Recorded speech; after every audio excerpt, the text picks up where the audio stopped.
నమస్తే, welcome to Rudra TV.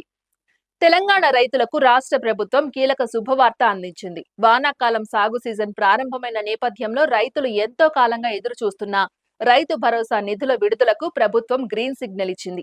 ఈ నెల 26వ తేదీ నుంచి రైతు భరోసా నిధులను లబ్ధిదారుల బ్యాంక్ ఖాతాల్లో జమ చేయనున్నట్లు ముఖ్యమంత్రి రేవంత్ రెడ్డి అధికారికంగా ప్రకటించారు. అదే రోజున ఖమ్మం జిల్లా మధిరలో నిర్వహించనున్న భారీ బహిరంగ సభలో సీఎం స్వయంగా నిధుల విడుదల కార్యక్రమాన్ని ప్రారంభించనున్నారు. ఇందుకోసం ఇప్పటికే అధికారులు విస్తృత స్థాయిలో ఏర్పాట్లు ప్రారంభించారు. సభ విజయవంతంగా నిర్వహించేందుకు అవసరమైన అన్ని చర్యలను వేగంగా పూర్తి చేయాలని ప్రభుత్వం జిల్లా యంత్రాంగానికి స్పష్టమైన ఆదేశాలు జారీ చేసింది.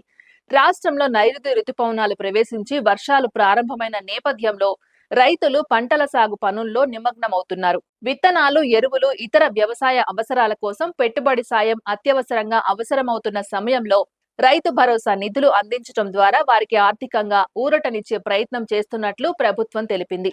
ఈసారి కూడా ఎకరానికి 6,000 చొప్పున ఆర్థిక సాయం అందించనున్నారు.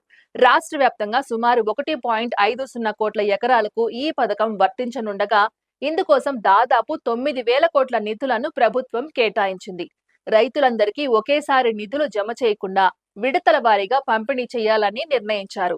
మొదటి విడతలో ఎకరంలోపు భూమి కలిగిన రైతుల ఖాతాల్లో డబ్బులు జమ చేయనున్నారు. అనంతరం 2 ఎకరాలు, 3 ఎకరాలు అంతకంటే ఎక్కువ భూమి కలిగిన రైతులకు దశల వారీగా నిధులు విడుదల చేస్తారు. తొలి రోజే సుమారు 73 లక్షల మంది రైతులు ఈ పథకం ద్వారా లబ్ధి పొందనున్నట్లు ప్రభుత్వం అంచనా వేస్తోంది. రైతులకు సాగు ప్రారంభ దశలోనే ఆర్థిక సాయం అందితే పంటల పెట్టుబడి భారాన్ని తగ్గించవచ్చని అధికారులు భావిస్తున్నారు. ఇదిలా ఉండగా హైదరాబాద్ లోని ఎంసీహెచ్ఆర్డీ బోధి పెవిలియన్ లో వ్యవసాయ శాఖ పనితీరుపై ముఖ్యమంత్రి రేవంత్ రెడ్డి ఉన్నత స్థాయి సమీక్ష సమావేశం నిర్వహించారు. ఈ సమావేశంలో వ్యవసాయ శాఖకు చెందిన ఉన్నతాధికారులు పాల్గొన్నారు. ఈ సమావేశంలో రైతు భరోసా నిధుల విడుదల, వానాకాలం సాగు పరిస్థితులు, ధాన్యం కొనుగోళ్లు, వ్యవసాయ విశ్వవిద్యాలయాల అభివృద్ధి, రైతు సంక్షేమ కార్యక్రమాలు, పంటల ఉత్పత్తి పెంపు వంటి అంశాలపై విస్తృతంగా చర్చించారు. ముఖ్యంగా రైతు భరోసా నిధులు సమయానికి రైతుల ఖాతాల్లో జమ కావాలని, ఎక్కడా సాంకేతిక సమస్యలు తలెత్తకుండా ముందస్తు చర్యలు తీసుకోవాలని అధికారులకు సీఎం సూచించారు.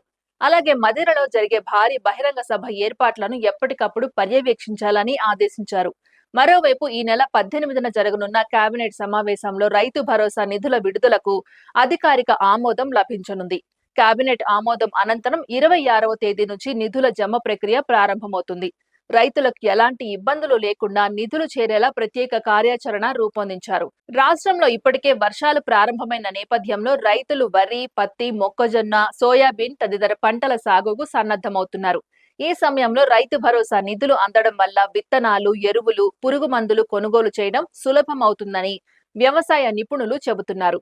రైతుల పెట్టుబడి వ్యయాన్ని తగ్గించడం, అప్పుల భారాన్ని కొంతమేర తగ్గించడం, వ్యవసాయ ఉత్పత్తి పెంపుకు తోడ్పడడం రైతు భరోసా పథకం ప్రధాన లక్ష్యమని ప్రభుత్వం పేర్కొంటోంది. ఇదే సమయంలో సన్న రకాల వరి సాగు మరియు ధాన్యం కొనుగోళ్ల పర్యవేక్షణ కోసం ప్రత్యేక సమన్వయ కమిటీని ఏర్పాటు చేయాలని ప్రభుత్వం నిర్ణయించింది. రైతులకు మరింత మెరుగైన సేవలు అందించడం, ధాన్యం కొనుగోళ్లలో పారదర్శకత తీసుకురావడం, కొనుగోలు కేంద్రాల్లో సమస్యలను వెంటనే పరిష్కరించడం ఈ కమిటీ ప్రధాన బాధ్యతలుగా ఉండనున్నాయి. పౌర సరఫరాల సంస్థ ఆధ్వర్యంలో జరిగే ధాన్యం కొనుగోళ్లను ఈ కమిటీ నిరంతరం పర్యవేక్షించనుంది. రైతులు పండించిన ప్రతి గింజకు గిట్టుబాటు ధర అందేలా చర్యలు తీసుకోవాలని ప్రభుత్వం స్పష్టం చేసింది. మొత్తంగా చూస్తే వానాకాలం సీజన్ ప్రారంభమైన కీలక సమయంలో రైతు భరోసా నిధుల విడుదల రైతులకు భారీ ఊరటనివ్వనుంది. సాగు ఖర్చులు పెరుగుతున్న పరిస్థితుల్లో ప్రభుత్వం అందిస్తున్న ఈ పెట్టుబడి సాయం లక్షలాది మంది రైతు కుటుంబాలకు అండగా నిలవనుంది.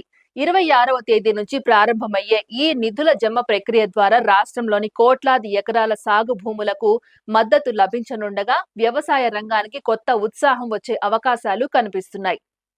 ఇది ఇవాల్టి అప్డేట్. మరో అప్డేట్ తో మళ్ళీ కలుద్దాం. అంతవరకు చూస్తూనే ఉండండి రుద్రా టీవీ.